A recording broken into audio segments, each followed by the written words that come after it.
तर बघा मित्रांनो, 50वा क्वेश्चन आपल्याला इथे दिलेला आहे की 16 सेंटीमीटर लांब, 11 सेंटीमीटर रुंद आणि 10 सेंटीमीटर उंच अशी एक धातूची भरीव इष्टिका चित्ती वितळून 0.2 सेमी जाडी व 2 सेमी व्यास असलेल्या नाण्याच्या आकाराच्या किती चकत्या तयार करता येतील. तर बघा, याच्यात आपल्याला काय काय दिलेलं आहे. तर एक आपल्याला धातूची भरीव इष्टिका चित्ती दिली, म्हणजे आपल्याला इथे काय करावं लागेल, तर त्या भरीव इष्टिका चित्तीचं एकूण घनफळ किती ते काढावं लागेल. आणि इष्टिका चित्तीचे घनफळ याच्यासाठी आपल्याकडे सूत्र आहे लांबी गुणिले रुंदी गुणिले उंची, किंवा त्याला आपल्याला length into breadth into height असंही म्हणता येईल, बरोबर. त्याच्यानंतर याला आता खाली जर आपण बघितलं, जर बघितलं तर ती आपल्याला वितळायची. वितळल्यानंतर 0.2 सेंटीमीटर जाडीची, 0.2 सेंटीमीटर जाडीची व 2 सेमी व्यास असलेल्या नाण्याची. आता 2 सेमी काय त्याची 0.2 आहे त्याची जाडी, आणि त्याची जर व्यास पाहिला तर व्यास किती आहे, 2 सेमी आहे. आणि एवढं हे नाण्याचं काय दिलेलं आहे आपल्याला, किमती दिलेली आहे. आता व एक जाडी दिली आणि दुसरा काय दिला तर व्यास दिला, हा व्यास दिलेला आहे. यावरून आपल्याला असं काढायचं की या भरीव इष्टिका चित्तीपासून किती नाणे तयार करता येईल, किंवा किती नाण्याच्या आकाराच्या चकत्या आपल्याला तयार करता येईल. तर पहा, सुरुवातीला आपण इष्टिका चित्तीचं घनफळाचं आपण सूत्र लिहिलं की लांबी गुणिले रुंदी गुणिले उंची. तर आपल्याला याच्याच बरोबर आता जे नाणं आहे, तर हे कसं असेल, तर नाणं हे वृत्तचित्तीच्या आकाराचं असेल, बरोबर. आणि वृत्तचित्तीच्या आकाराचं असल्यामुळं आता इथून आपल्याला याचा व्यास दिला आहे, म्हणजे व्यास जर 2 सेंटीमीटर असेल, पूर्ण व्यास जर 2 सेंटीमीटर असेल, तर याची जी निम्मी एवढी त्रिज्या आहे, तर ही किती असेल 1 सेंटीमीटर. म्हणजे 1 आणि 1 व्यास होईल 2 सेंटीमीटर आणि त्रिज्या काय असेल 1 सेंटीमीटर. मग इथे आपण काय लिहू, आपण अगोदर वृत्तचित्तीचे जे घनफळ आहे त्याचा फॉर्म्युला लिहूया. त्याचं सूत्र आहे आपल्याकडे पाय गुणिले आरचा वर्ग गुणिले एच, बरोबर. तर याला सोडत असताना बघा, आता ही उंची ही उंची सारखी आहे का, तर नाही, हे दोन्ही वेगळे वेगळे, किंवा यालाच आपण पाय गुणिले आरचा वर्ग गुणिले यल असंही म्हणू शकतो. परंतु हे यल आणि हे यल पण सारखं नाही, त्यामुळे आपण ही जी जाडी आहे, बरोबर, ही जाडी आपण इथे एच कन्सिडर केली. आता पहा लांबी किती आहे, तर लांबी दिलेली आहे आपल्याला 16 सेंटीमीटर. जी धातूची वस्तू आहे, धातूची इष्टिका चित्ती आहे, भरीव इष्टिका चित्ती, ती 16 सेंटीमीटर लांब आहे आपल्याकडे. त्यानंतर आपल्याला रुंदी दिली त्याची, तर रुंदी किती आहे 11 सेंटीमीटर, आणि त्याची जी उंची दिली तर उंची आहे आपल्याकडे 10 सेंटीमीटर. मग आपण याला काय करूया, तर इथं याचा भाग बसूया. आता भाग देत असताना पहा, इथं पायची किंमत आपल्याला 22/7 लिहिता येईल.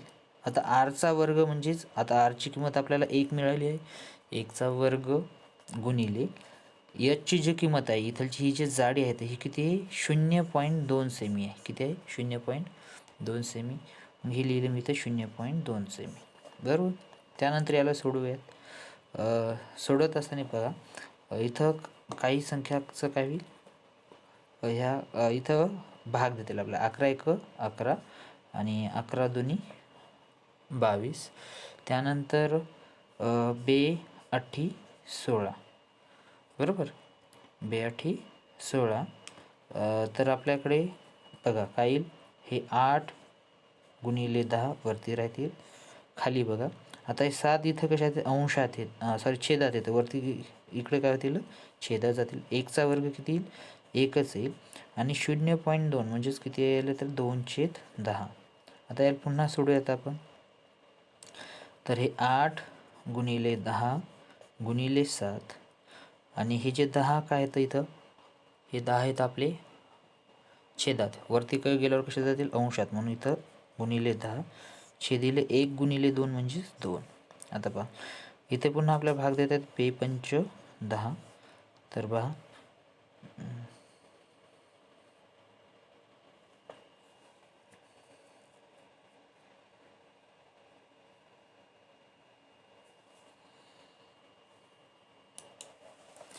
तर आपल्याला बघा इथं आता काय काय राहिलं इथं, तर इथे राहिलेत आपले 8 गुणिले 10 गुणिले 7 गुणिले 5.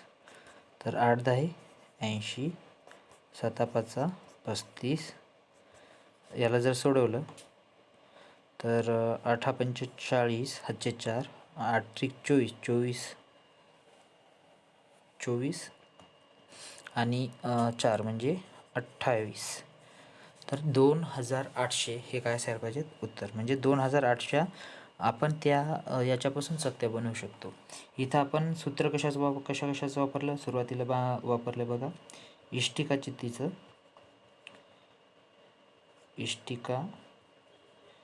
चितीचं जे घनफळ आहे आणि त्याच्यानंतर इथं काय तर वृत्तचित्तीचे घनफळ आणि वरती इष्टिका चित्तीचे घनफळ, या 2 सूत्राचा वापर केला. या 2 सूत्राचा वापर करून आपण यामध्ये किमती टाकल्यानंतर आपल्या लक्षात आलं तर लक्षात आलं आपल्या की ह्या किमती टाकल्यानंतर आपण हे सोडवत गेलो आणि सोडत गेल्यानंतर आपल्याला 2800 ह्या त्या नाण्यापासून याच्यापासून आपल्याला काय बनवता येतील तर चत्त्या बनवता येतील.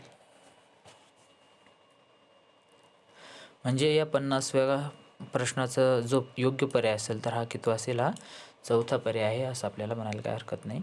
त्यानंतरचा 51वा प्रश्न बघा. तर एका शंकूचे वक्र पृष्ठफळ आपल्याला दिलं आहे 188.4 चौरस सेमी. त्याच्या तळाची त्रिज्या आहे 6 सेमी असल्यास त्या शंकूची लंब उंची काढायची. बघा आता प्रश्न नीट समजून घेऊयात आपण. तर शंकूचे वक्र पृष्ठफळ किती दिलं आपल्याला दिलं 188.4 चौरस सेमी, बरोबर. 188.4 चौरस सेमी दिलेलं आहे. त्यानंतर आपल्याला काय दिलं आहे, तर त्यानंतर आपल्याला दिलं त्याची तळाची त्रिज्या दिली. म्हणजे हा जर शंकू घेतला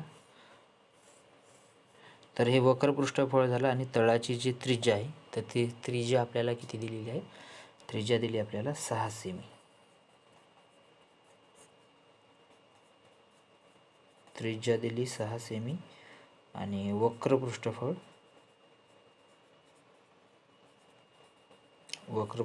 किती दिले 188.4 चौरस सेमी दिले आहे. तर आपल्याला इथे काय काढायचं आहे, तर त्या शंकूची लंब उंची काढायची. आता बघा ही अशा प्रकारची शंकूची आकृती असते आणि शंकूची आकृती असताना ही जी असते तिरकस उंची किंवा त्याला आपण स्लाइंट हाईट म्हणतो आणि ही जी उंची असते ही लंबवत उंची असते आणि ही काय तर याची रेडियस म्हणजेच त्रिज्या आहे. तर इथे रेडियस त्रिज्या आपल्याला दिलेली आहे 6 आणि याच्यावरून आपल्याला काय काढायचं आहे, तर याच्यावरून आपल्याला त्याची लंब उंची म्हणजे ही या एचची किंमत काढायची आहे. बघा आता वक्र पृष्ठफळाचा शंकूचे वक्र पृष्ठफळ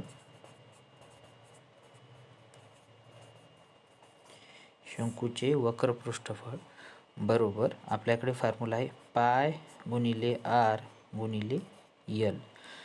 आता पाय गुणिले आर गुणिले यल म्हणजे ही जी तिरकस उंची ही आपल्याला अगोदर काढून घेऊ. शंकूचे वक्र पृष्ठफळ किती आपल्याकडे 188.4. पायची किंमत पाहता, पायची किंमत आपल्याला गणितामध्ये ही 3.14 घ्यायला सांगितली. किती घ्यायला सांगितली तर 3.14. मग पायची किंमत मी इथे म्हणतो 3.14 बरोबर. गुणिले आरची किंमत किती आहे आपल्याकडे 6 गुणिले यल बरोबर. तर बघा आता याला आपल्याला काय करता येते तर भाग देता येते. तर बघा यलची किंमत काढताना आपल्याला यल बरोबर 188.4 भागिले 3.14 गुणिले 6 असं आपल्याला इथं लिहिता येईल. याला आपण भाग देऊया. आता पहा 6चा भाग बसेल 6 1 6, त्यानंतर 6 त्रिक 18, पुन्हा 6 1 6 आणि 6 चूक 24. तर आपल्याकडे यलची किंमत आलेली आहे 31.4 छेद 3.14. यालाच आपल्याला काय लिहिता येते, 314 गुणिले 10चा वजा पहिला घात छेदामध्ये 314 गुणिले 10चा वजा दुसरा घात. मग हे 314 कॅन्सल होतील आणि हा काय 10चा वजा पहिला घात गुणिले 10चा अधिकचा दुसरा घात. आता आपल्याला इथं काय सूत्र वापरता येते, कोणतं, इंडेक्सचं किंवा घातांकाचा नियम वापरता येतो, तो म्हणजे a⁴m इंटू a⁴n म्हणजेच a⁴m + n. याची जर बेरीज केली तर उत्तर आपल्याकडे किती येते, 10. या घाताची बेरीज करायची, कारण बेस पाया काय सारखा 10 2 वजा 1 अधिक 2 म्हणजेच 10चा पहिला घात म्हणजेच उत्तर 10. आता एलची किंमत 10 आली बरोबर, आणि इथे तुम्हाला पर्यायामध्ये पण 10 किंमत दिली, परंतु आपल्याला ही तिरकस उंची आहे, ही जी उंची आहे ही काय आहे, तिरकस उंची. आपल्याला तिरकस उंची न काढता आपल्याला काय काढायचं, इथं काढायची आपल्याला लंबवत उंची. लंब उंची बघा, प्रश्नामध्ये आपल्याला इथं सांगितले लंब उंची काढायला सांगितली, तर ही लंब उंची काढूयात आपण. लंब उंचीसाठी आता इथे पहा, इथं आपल्याला ह्याची स्लाइड हाईट कळाली, याची रेडियस कळाली, परंतु आपण इथं जर काळजीपूर्वक पाहिलं तर इथं हा काय व्हायला, काटकोन त्रिकोण तयार व्हायला बरोबर. म्हणजे एलचा वर्ग बरोबर काय असेल, एचचा वर्ग अधिक आरचा वर्ग असेल असं आपल्याला म्हणता येईल. मग आता एलची किंमत किती आहे आपल्याकडे, आणि आपल्याला काढायचं काय, एचची किंमत काढायची, तर एचचा वर्ग बरोबर काय येईल, एलचा वर्ग वजा आरचा वर्ग येईल. मग आता एचचा वर्ग बरोबर एलची किंमत किती आहे, 10, 10चा वर्ग वजा आरची किंमत किती आहे आपल्याकडे, 6 आहे, तर 6चा पण वर्ग करू आपण, 6चा वर्ग, तर 10चा वर्ग येतो आपल्याकडे 100. 10चा वर्ग किती येतो, 100 वजा 6चा वर्ग 36, आणि याची वजाबाकी केली तर किती येते, 64. किती येते, 64 येते. आणि इकडे येईल एचचा वर्ग, एचचा वर्ग 64, तर एचची किंमत किती येईल, म्हणजे 64चं वर्गमूळ 8, 8 8 64. तर एचची जी किंमत येईल, योग्य उत्तर जे असेल ते किती असेल, 8 सेंटीमीटर. आपण घाई गडबडीत 10 उत्तर लिहायचं नाही, कारण 10 उत्तर येते कशाचं, तर हे 10 उत्तर यायला आपलं कशाचं, या तिरकस उंचीचं 10 यायला. आपल्याला लंब उंची विचारली, याची किंमत 10 जरी आली तरी आपल्याला जे योग्य उत्तर आहे, कारण प्रश्नात आपल्याला लंबवत उंची विचारली, लंब उंची विचारली, आणि लंब उंची किती आहे, तर ही 8 सेंटीमीटर. आता यानंतर बघा एक महत्त्वाचा प्रश्न आपल्याकडे आहे, तो म्हणजे 52वा. बघा 52वा जो प्रश्न दिलेला आहे तो आहे आपल्याकडे वजा 512 एक्सचा 17वा घात भागिले 64 एक्सचा 8वा घात.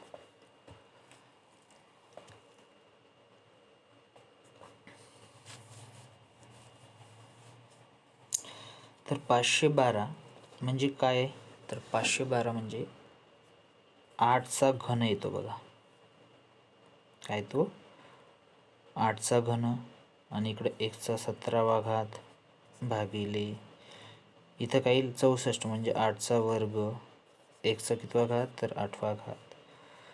मग आता इथे सोडवत असताना 8चा तिसरा,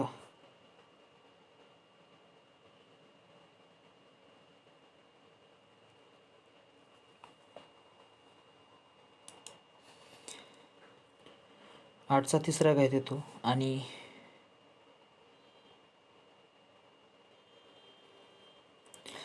इथं हा जो 8चा तिसरा घात आला, आता आपल्याला जे प्रश्नामध्ये दिलेलं आहे, तर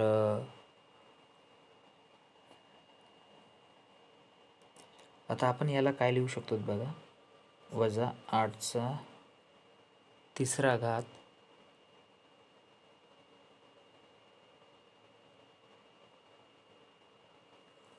याला सोडूयात आपण. तर इथं बेस काय 8 आहे आणि इथे पण 8 आहे. आपल्याला इथे एचा घात यम भागिले एचा घात यन बरोबर एचा घात यम वजा यन हे सूत्र वापरता येईल. म्हणजे इथं 8चा घात तिसरा आहे आणि इथं 8चा घात दुसरा आहे. जर आपण हे कॉमन पकडले तर वजा आपण बाहेर काढूयात, तर इथं किती येईल, 2मधून 1 गेलं म्हणजे 8चा पहिला घात वजा 8चा पहिला घात आणि 1चा 17वा घात, 17मधून 8 गेले तर 1चा 9वा घात येतो बरोबर. तर आपण यालाच वजा 8 1चा 9वा घात असंही लिहू शकतो. किंवा दुसरा पर्याय काय, तर इथं हे जे 8 आहेत तर हे 8 म्हणजेच काय, तर 8 म्हणजे 2चा घन. 2 दोन्ही 4 आणि 4 दोन्ही 8. 2 गुणिले 2 गुणिले 2 जर केलं तर 8 येते. 2 दोन्ही 4 आणि 4 दोन्ही 8 म्हणजे 2चा घन आणि 1चा 9वा घात म्हणजेच वजा 2चा तिसरा घात 1चा 9वा घात. असे आपण 2 पर्याय इथले निवडू शकतो, जे की आपल्याला पर्यायामध्ये दिलेले आहेत. बघा काय काय दिलेले आहे, तर बघा इथे काय दिलं आपल्याला, वजा 2चा तिसरा घात 1चा 9वा घात म्हणजे आपला पर्याय क्रमांक तिसरा, अजून वजा 8चा 9वा घात वजा 8चा 9वा घात. असे 2 पर्याय आपल्याला इथं दाखवता येतील. या प्रश्नासाठी आपल्याला 2 पर्याय इथे मिळालेले आहेत. बघा प्रश्न काय म्हणतोय आपल्याला, तर प्रश्नामध्ये सांगितलं की एका वर्गातील मुलांची जी सरासरी वय आहे ते किती आहे, 15.5 आहे. 15.5 दिलेलं आहे. त्यानंतर त्यांचे जर आपण काय बघितलं, मुलींची जे वयाची सरासरी आहे तर ती आहे 16.5. ही झाली मुलांची मुली बरोबर. आणि मुले झाल्यानंतर मुलींची आहे 16.5 आहेत मुली. आता एवढं असल्यानंतर आपल्याला समोर सांगितलं त्यांनी की वर्गात जी मुलं आहेत ती किती आहे, मुलांची जी संख्या आहे ती किती आहे, 30 आहे.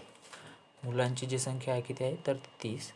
आणि सर्व विद्यार्थ्याच्या वयाची सरासरी 16 आहे. म्हणजे एकूण वर्गाची जी वयाची सरासरी आहे, सरासरी कोणाची, वर्गाची तर ती किती आहे, 16 आहे. तर अशा प्रकारे आपण किमती आपल्याला माहीत आहेत.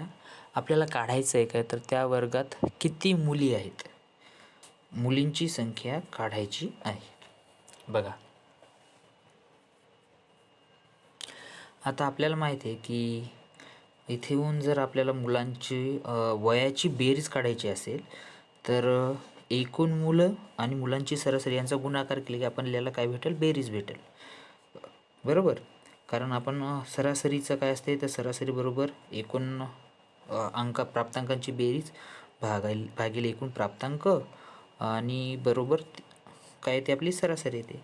तर इथं आपल्याला सरासरी 15.5 आहे.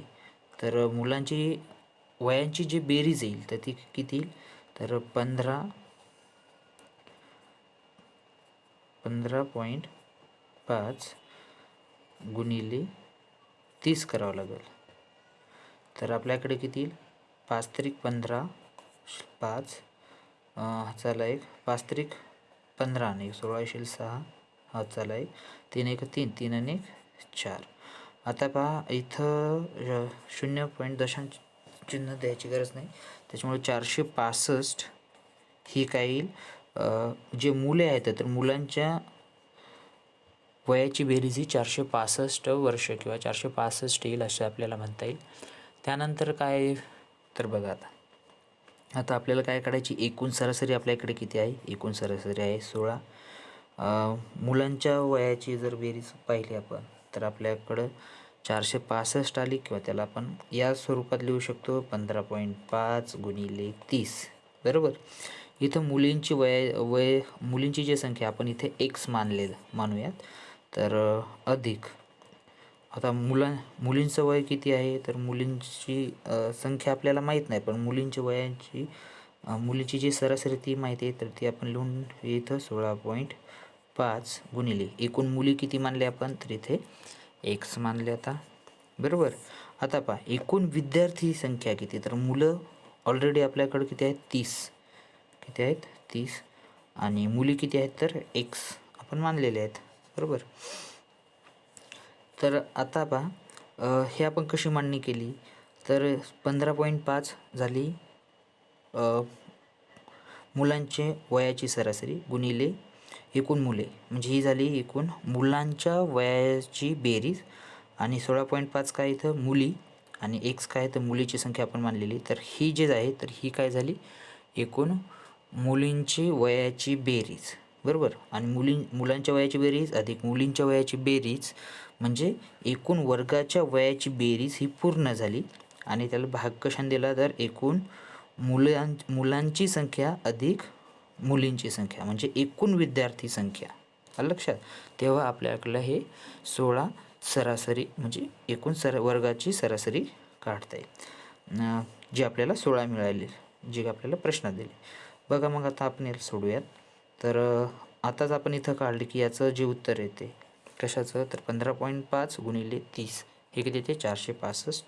तर 465 लिहिलं मी इथे अधिक 16.5x बरोबर 16 गुणिले आता हे 30 अधिक x इथे छेदात आहे, म्हणजे इकडे अंशात आणि गुणाकारात जातील.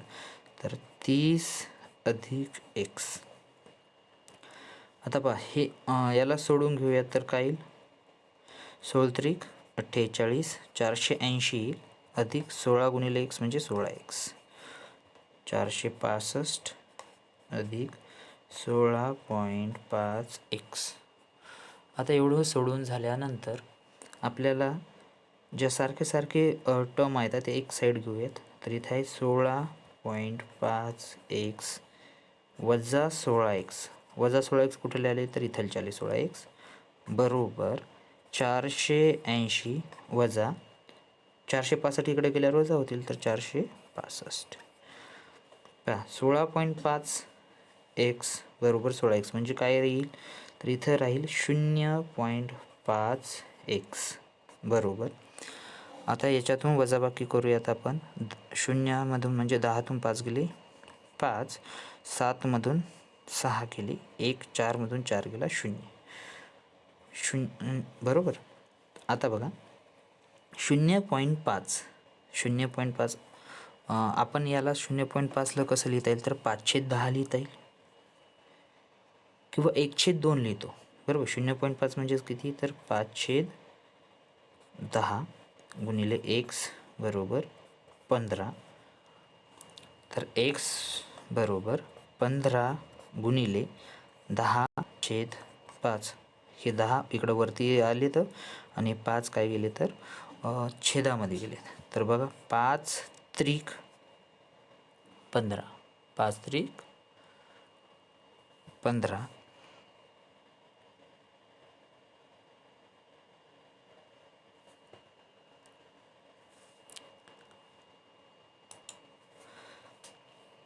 तर एक्सची जी किंमत आली x बरोबर 3 गुणिले 10, तर x बरोबर 30. म्हणजे मुली पण किती आहेत त्या वर्गामध्ये, 30. जेवढे मुलं आहेत तेवढेच काय येतात मुली आहे. एक्सची किंमत किती आली इथं, 30 आलेली आहे. म्हणजे इथं पर्यायापैकी आपल्याला जो 3 नंबरचा पर्याय आहे तो काय योग्य आहे. आपल्याला इथे कोणाची विचारली, तर मुली किती मुली आहेत, तर एकूण 30 मुली आहेत असं आपल्याला म्हणता येईल.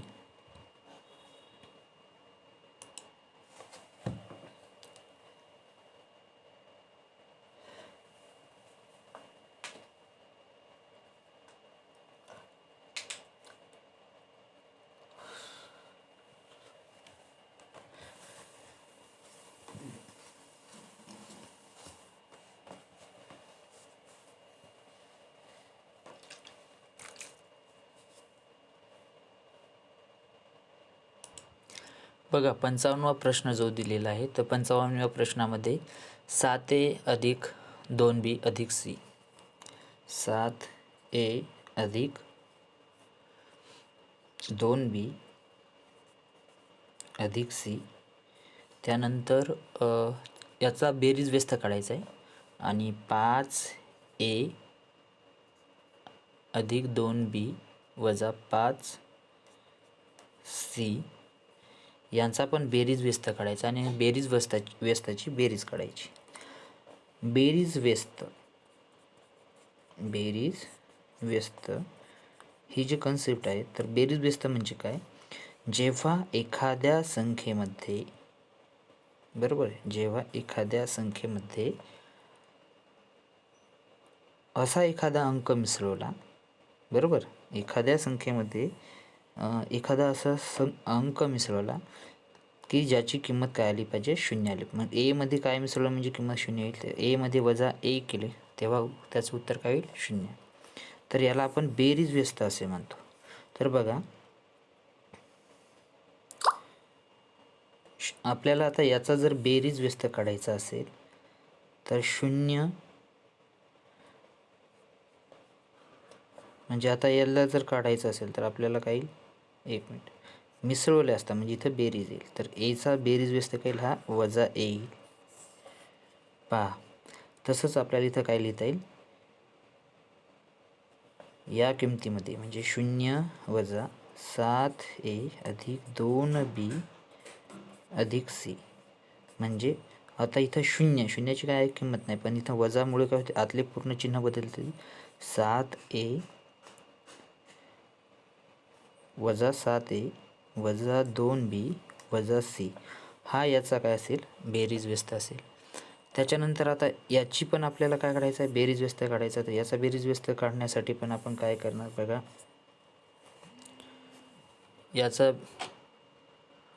याची बेरीज व्यस्त काढण्यासाठी आपण 5a अधिक 2b वजा 5c हे पण शून्यामधून वजा करणार. मग इथे पण काय होणार, याचे जे चिन्ह आहेत हे चिन्हात बदल होणार. हा 5 काय इथे कंसाच्या आत अधिक आहे म्हणजे हा काय होईल, वजा 5a, हा अधिक 2b जो आहे हा वजा 2b होईल आणि हा वजा वजा काय होईल, अधिक 5c होईल, अधिकचा 5c होईल. त्यानंतर बघा आता आपल्याला दोघाचे पण काय भेटलेले आहेत, बेरीज व्यस्त भेटलेले आहेत. काय भेटले तर दोघाचे पण काय भेटले तर बेरीज व्यस्त भेटली.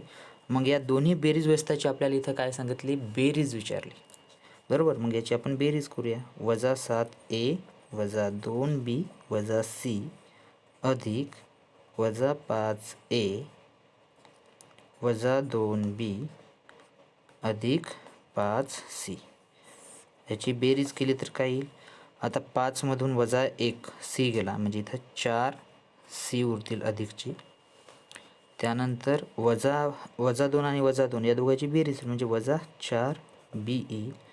त्याच्यानंतर 7 आणि 5 हे वजा वजा काय होतील, बेरीज होईल वजा 12a, 7 आणि 5 12. परंतु पर्यायामध्ये आपल्याला असं एकही उत्तर दिसत नाही. इथे 4 कॉमन काढलेले दिसतात प्रत्येकच बाजूला. तर आपण याला काय करू शकतो, या प्रत्येक याच्यातून 4 वजा 4 हे काय काढू शकतो, कॉमन काढू शकतो. तर इथं 4 त्रिक 12a, त्याच्यानंतर इथून 4 कॉमन काढले म्हणजे इथं काय राहील तर हे वजा 4 इथून कॉमन काढले, इथं अधिक 3a राहतील. इथून वजा 4 कॉमन काढले तर इथं अधिक b राहील आणि इथं वजा 4 कॉमन काढले म्हणजे इथं वजा c राहील. तर अशा प्रकारे आपल्याला वजा 4 कंसामध्ये 3a अधिक b वजा c, वजा 4 3a अधिक b वजा c आणि अशा प्रकारचं जे उत्तर आपल्याला हे पर्याय क्रमांक 1 मध्ये दिसते. वजा 4 कंसामध्ये 3a अधिक b वजा c. तर अशा प्रकारे आपण इथे काही गणिताचा अभ्यास केलेला आहे. बाकीचे जे नंतरचे गणित आहेत ते आपण हे उदाहरणं आहेत ते नेक्स्ट व्हिडिओ लेक्चरमध्ये बघूया.